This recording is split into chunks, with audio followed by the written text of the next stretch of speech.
Yeah, I'm good. Cool. Adjusted my pillow. My love bar.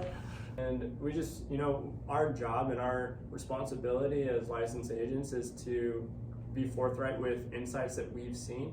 And these have all come about in the last, especially for me this week, especially the last 4 or 5 days. Yeah. But had a sentiment to explore these things in the last couple of weeks. So yeah, I think. No, I agree, and we have to talk about it. Hey guys, Shelby here with Shelby Budget Realty. We've got a good buddy of mine, John Johnson with Mod Realty here, and kind of doing some coffee, hanging out, and just kind of talking about the market, huh? Yeah. We were just kind of going over just kind of what we're seeing in the marketplace. Shelby and I have been friends for years. We met in real estate. We actually heard more about each other through dirt biking and real estate, and people like drew a line and like, how don't you know each other? And that was years ago. So since then, we've always just stayed in contact and talked about real estate. We're at 2 different brokerages, and we've got different perspectives and like different, I guess, niche areas within real estate, which has been cool because I've learned a ton from John over the years, and we've been able to have some good conversations. And I've looked up to Shelby and learned a ton as well. So it's a good relationship. So today we're just gonna go over some things that we've been seeing happening in the market nationally, locally, and give you guys hopefully some good insights, some good information to really sit back, evaluate what your goals are in real estate or investing or otherwise, and just kind of provide some context as to what this next season of real estate may look like in Boise and potentially the national market too. Yep, exactly. And we're just gonna show what we see going on in the market and let you kind of take that and run with whatever your needs are. And so starting off. So what I found hilarious is I'd been thinking about these same points, and through a different deal we got on the phone, and it was weird. We linked up on every topic that we were both thinking about it. We weren't hearing about it or anything like that, but we were just on the same point. So I wanted to just elaborate. And I had a few things in my mind. So I've kind of been mulling over the idea of the winds a little bit changing in the market nationally and locally. Yep. My wife and I, we invest in single family properties. That's kind of our little venture. We're not, this mass tons of doors or anything, but it's one of our long-term goals. Yeah. And so we've been dabbling a lot out of state, looking at those markets from a return perspective, which there's some great ones, there's some volatile ones, and also we own properties here locally, and so we wanted to really get a good pulse. So I've seen some things come up, especially in the last probably 2 weeks specifically, and so it made me jump in to look at some of the data locally, and I called John, and John was like, he added a few more things to the list that kind of culminated and created a good perspective on what's happening. So one of the first things I brought up that really came to mind was Monday. I looked at some of the news reports and articles, and it had mentioned that futures on lumber had dropped over 40%, pretty much overnight. Like crazy. That's huge. And what's been like the main thing driving price on houses right now? Lumber. Yeah. So we're doing build jobs. You guys are building some beautiful custom homes with folks, and the lumber has been a huge hurdle. It's lumber, but then it's all your appliances. Everything is 6 months out. Glass. We're finally getting caught up with that, right? I mean, we went in and got a fridge for a new build the other day. We were able to go in and get the fridge same day, which was unheard of in the last year. And the futures too, like today's lumber costs obviously ridiculously high. OSB is just ridiculous. I mean, we're 7-8x what we used to be. Yeah. And that may not affect us, next month or next week because they're futures estimates on prices, but it's going to come down the pipe, right? Yes, exactly. And then also the other point you brought up was the inventory increase. I don't have that percentage. What was So the inventory increase, I noticed on Monday of this week, so we're in mid-month of June here, and we had, just on Monday was 11 to 12% of the last 30 days of new inventory on market had come up within 24 hours. And since then, we've been seeing a consistent flow and new inventory coming on at a similar rate just in the last 3 days. So that's interesting. Yeah. And it's great because we are massively under supply on inventory, but it's also another thing to be mindful of, right? Yeah. So what do you think's driving that increase in inventory? So I think quite a few things. I think that the biggest thing, I guess the overall theme of what my mindset has been and what I think all these points we're going to talk about kind of lead to is that action follows emotion, right? Yeah. And I think that buyers have been tired. You're competing, you know how it goes. Sometimes 20, 30 offers on a property, a median home. And right? they're defeated the second they get to the door. We stood in a line the other day with 8 groups in front of us. We're going down the sidewalk. Oh my gosh. 8 groups of people in front of us. And that's been the norm for like a year and a half. And it's obviously been worse the last 6 to 9 months especially. Exactly. And so I think that has put people in a position where they realize, okay, I may have been on the fence about buying a new home. Yeah. A lot of people moved here in the last 2 to 3 years, right? And so they're hitting that 2-year mark for being tax exempt on profits on their primary residences, and they're saying, hey, I can take home, realistically, $400,000 to $600,000 on pretty normal homes in the valley.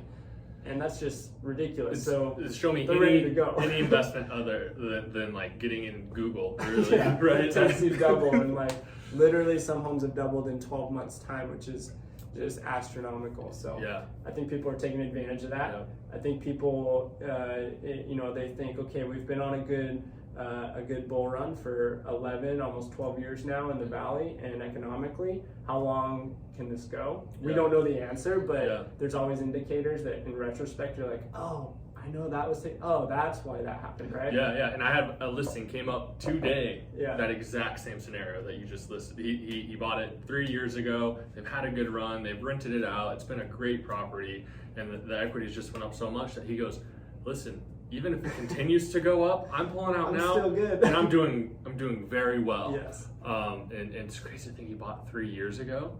And it's that type of return. Over almost double. Yeah, right? And people are thinking, and if I were approaching a conversation from a financial perspective, you look at something and say, okay, we've gone up X amount, say even 100% increase in 24 months, let alone 12 months. Mm-hmm.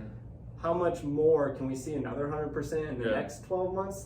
Not likely, right? Yeah, because as you know, the locals can't. Yeah. They can't purchase at that, right? And once our you get median income is not in relation to what we're seeing coming in the state. Yeah, and there's a point where you get so far outside of that local market that there has to be that rebound. Rebalance. It's only inevitable, and from my perspective, who knows if it's now, if it's in 3 years, how long the can gets kicked down the road. But there's a lot of factors at play, of course. And so rolling into that, I think one of the biggest factors, right?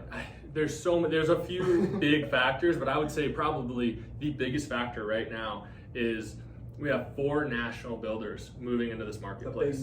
The big boys, right? And from my title rep, he also said there are other big ones looking, but there are 4 who are in this market. They have their Idaho address. And they've got cash to play with. They got cash.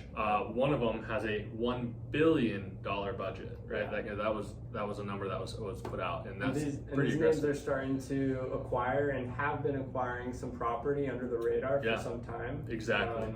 In the hundreds of millions of dollars worth of land assets. Yeah, and one of them, you can go on their site and it says breaking ground in Idaho soon. Like that's on their front page of this national builder. Yeah.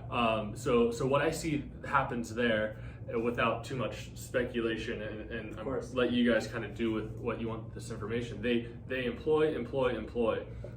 They're bringing in their own title company.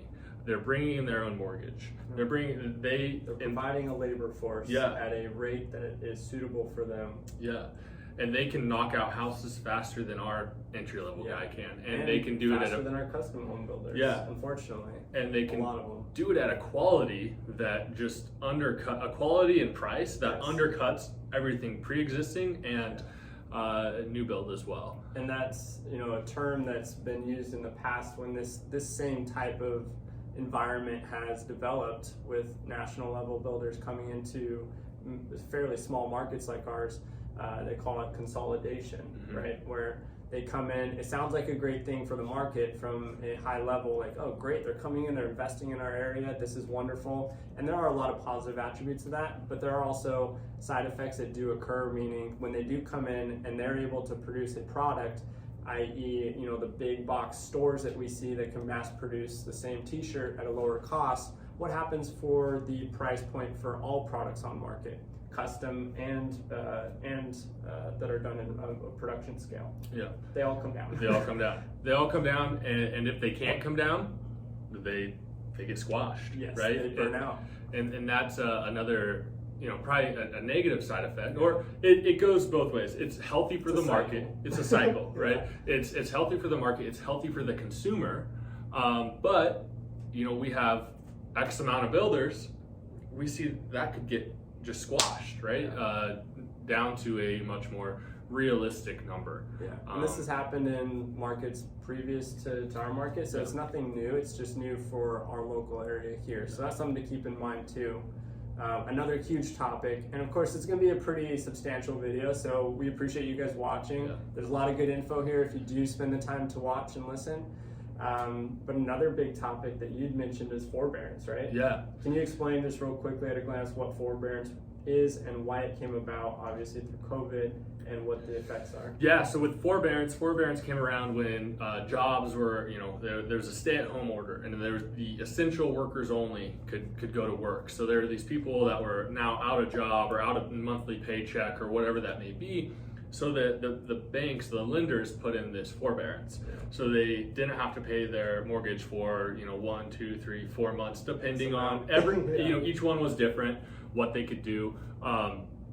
And the thing is, the media put out there that you're going to be able to pause your mortgage, and that forbearance amount that you missed is then going to get tacked on to the end. That's not true. It's not true. It was true for some cases. I don't know. Right? Yeah, it was the more of a mortgage goes to the tail end. The forbearance. Yeah. Say you miss 3 months, right? And your mortgage is $1,000 a month. Yeah.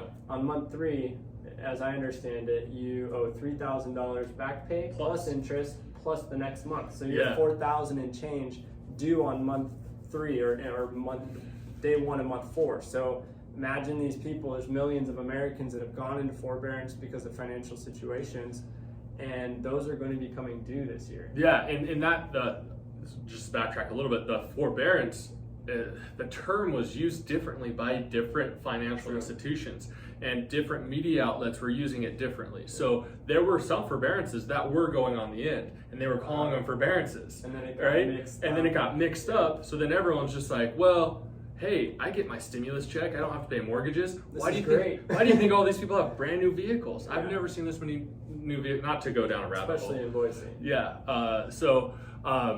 But to go back on that now, month 3, you're owed that back plus your current. Some people are coming into like $20,000 bills due. Yeah. A year of forbearance. Yeah, and then there are people who owned investment properties and they did it, 10x, right? And there's some big numbers. So this is the kicker, where now to cash out, refi your forbearance, which would be a logical, oh well, my house has gone up $200,000. I don't care. I'll just pull cash out and pay my settlement and proceed. But right? How does that actually work in reality? So right now, what have folks you've been working with experienced, I guess? Yes, what we have experienced with our lender, multiple lenders, you have to have a 12-month payment history. A good payment history, current payment history, no missed to do that cash out refi, or you have to bring those funds to closing to get your cash out. Yes, which leaves you an option of either gift donation potentially from a family member to settle, then do your cash out and pay them back, which is really complicated. Yeah, and there's some weird stuff with that, or you sell your house, right? Yeah, whether it be a short sale or maybe not even go that far and just sell, but then you have to have good standings to then qualify for another house, so then you go on a rental. So it's getting very hairy. Some gray areas. And that was this whole COVID rush. Everyone just rush. Hey, go work from home, or hey, don't pay your payment. We'll figure it out later. We'll figure it out later. Miniature gold rush for everybody. Yeah, it was that, and then it was just like they had so much front end logistical stuff to figure out that those little details kind of got missed, right? And now those people that have forbearance due coming up, they're probably sitting on the fence saying, market's high. Yeah. Let's go ahead and list, which is going to add to our inventory, right? Yep. Yeah. But then the complicated thing, so adds to the inventory. Are they rolling in as? How are they going to? Are they going to be buyers after that? Or are they going to be renters? Right? Does that soak up the market inventory? Sure. Right. I think it doesn't. I think that they go be renters for X amount of time. I think so too, because they're probably a little jaded with the whole experience. Yeah. People get a little bit cash bruised. Lending gets a little bit complicated when you have, they look like missed payments. payments, right? And you can't do that. Yeah, so and everyone was trying to help out during COVID. Of course, the government steps in, lenders are trying to figure out solutions and keep everything together. And of course, there's going to be some holes in the webbing for that. So yeah, and to kind of rolls perfectly into our next topic of employment. All these employers, wherever it may be. Have you seen signs everywhere?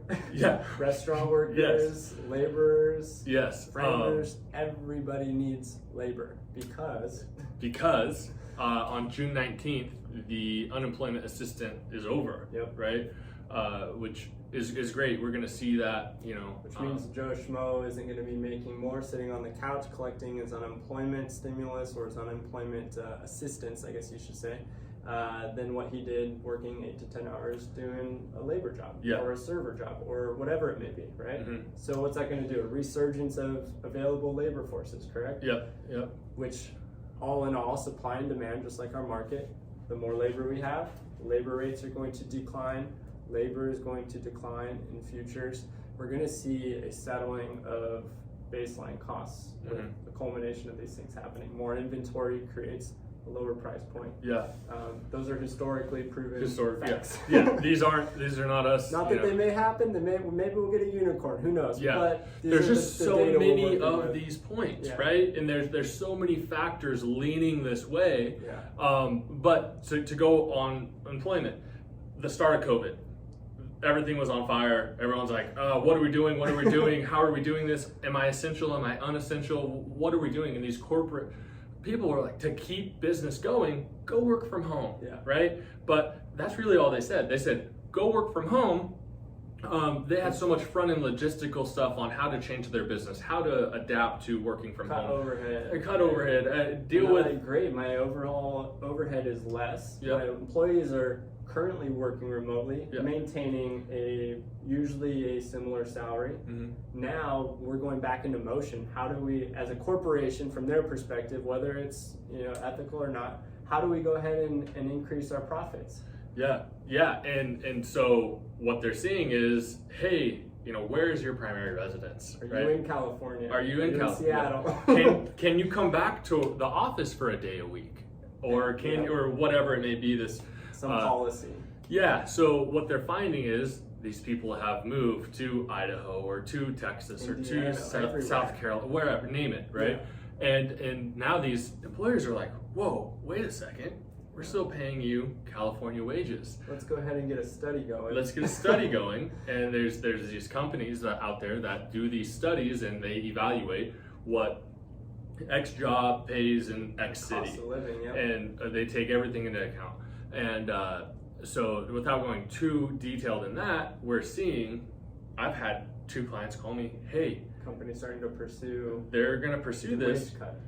If my wage gets cut, can I afford this house I bought 6 months ago? Does it make it justifiable, right? Yeah. And from my experience with clients, when we do see wage declines, most of the assessments say about 22 to 25% from major metro markets in California, San Diego, San Jose, to Boise. So that theoretically would be maybe a starting baseline to see what may come down the pipe if companies do deploy that type of policy. And again, this is one minute thing, but we put these all together and they create a response from us and the market and buyers and sellers. Yeah, so that's interesting. And then here's another little kind of side note without going too far down this rabbit hole.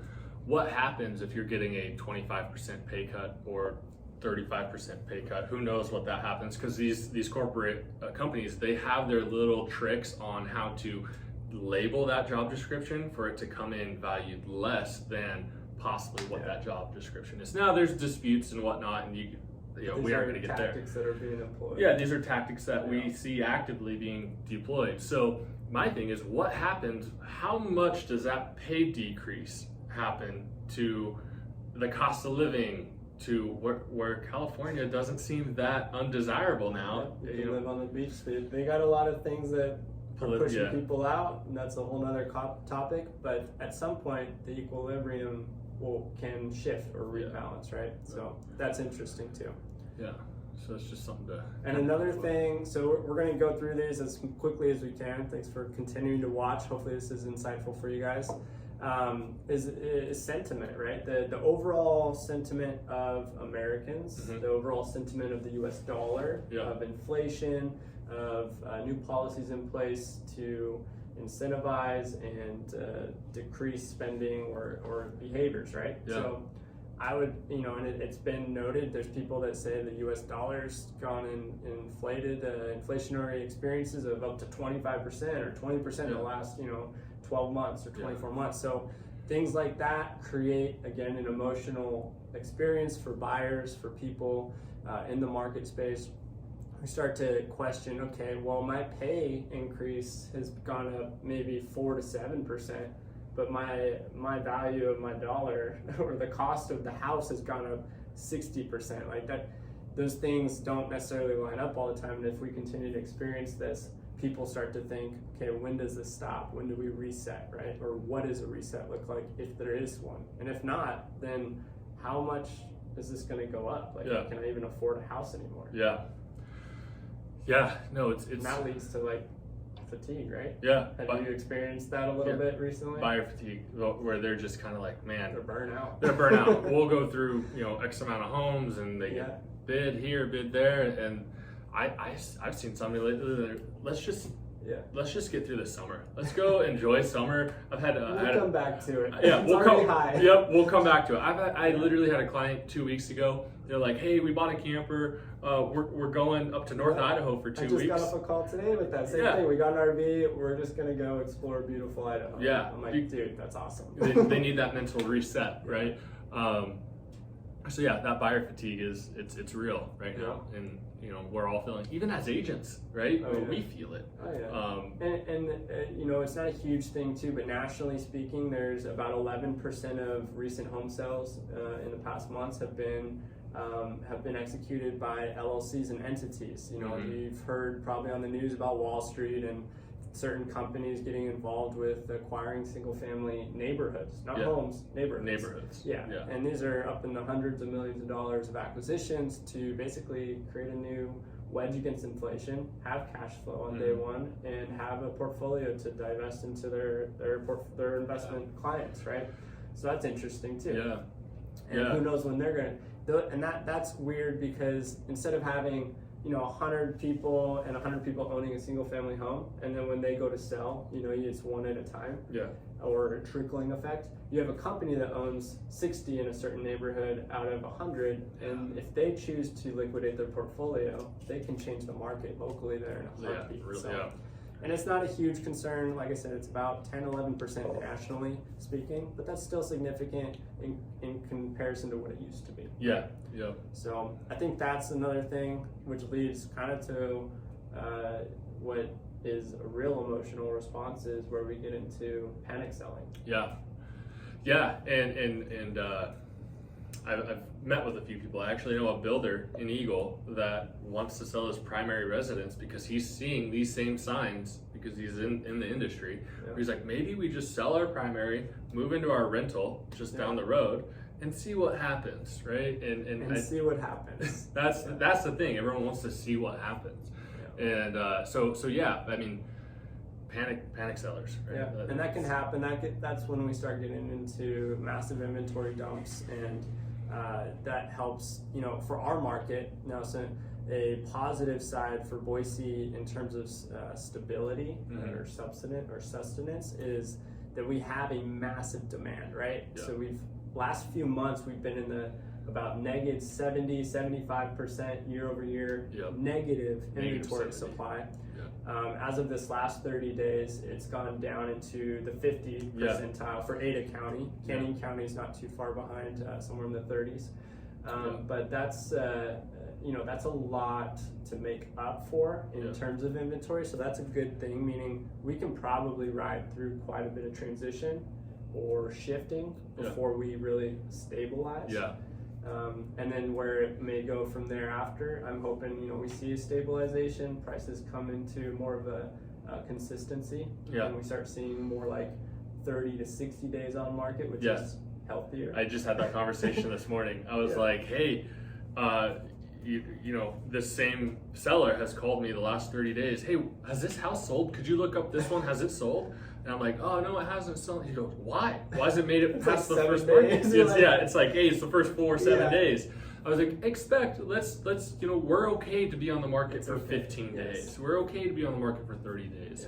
And we're going to have to get comfortable with that again, because that's going to, eventually in a healthy market, as we go through cycles, which we will, that's where we got to get to. So I think we're going to see some price decreases because people are getting very comfortable pushing that envelope, right? Pushing the envelope of, we were pricing houses, or I shouldn't say I saw people pricing houses that it's like, where was that valuation from? And not even, it doesn't exist. Where was that? Oh yeah, we've had memes and laughable things in office and in circles, and even with clients where they'll send me something and be like, how did they get this price point? And you're like, don't ask me, they're shooting for the moon and then they landed on it. And that's not going to happen anymore. And so we've already seen some price decreases, and I saw a $50,000 price decrease in their first 13 days on market, which was pretty. And we had, just to touch on, we had one of the largest builders in our valley. They've had over 50% of their active inventory had a price reduction in the last few weeks, right? So, and most of those being this week. The majority. Which really gets your mind thinking, why? What, obviously very knowledgeable builder. What's he seeing? Why does he not want to? He doesn't want to have inventory. He doesn't want to be. I hate to say it, but he doesn't want to be stuck with inventory of something. And when things shift, and in markets like this, here's the caveat, right? You could go and liquidate, become cash heavy, or have cash on hand, or have no debt, or get into that situation, and nothing may happen. And you have a peace of mind with maybe some more money or whatever it is that brings you, allows you to sleep at night, right? Or the other side of the coin is that, most folks that are very logical about how they do their expenses and their expenditures, they can be in a position where they can ride through this. Maybe you decrease, if you have investments, you decrease rent by 20% ahead of time. You get stable renters in there, and you make sure that your property maintains. And as long as your cash flow, or you come into a slight in the black a little bit, that's okay, right? So that's kind of an overview of some things we've been seeing in the market. And we just, our job and our responsibility as licensed agents is to be forthright with insights that we've seen. And these have all come about in the last, especially for me this week, especially the last 4 or 5 days, but had a sentiment to explore these things in the last couple of weeks. So I think... No, I agree. And we have to talk about it, right? And I know I'm not going to say any names. There's people that just don't want to talk about it. A lot of people don't want to talk about it. And there's people saying the opposite of this, right? And it's just... And we haven't been through the 08, reset. So it's not like we have historical experience with this, but we have been wise in learning from people that have gone through that. We've taken a lot of insight from people in our market. We talked to a ton of investors. We talked to people in the building community, developers, businesses, even nationwide investors that we watch. I've talked to people in Indiana, Texas, Pennsylvania, in Tennessee, and Florida. Investors and real estate folks for my own due diligence and our own portfolio stuff in the last week and a half. And I've had people say, hey, surprising, I've had a wait list for 6 months for properties. I have 10 new properties available for you to see today. And I'm like, it's interesting. So these people are liquidating. It's interesting. So we're really excited to kind of see where this goes. I think all in all, this just creates a more healthy market, right? It's going to create more inventory. more jobs, more more tax money for infrastructure, which we need. Right? So let us know if you guys have questions, comments. Leave them in the comments, or give us a call and let's have a conversation about what you want to do and what your long-term goals are with real estate. So thanks for watching. We'll see you guys next time. Take care. Perfect.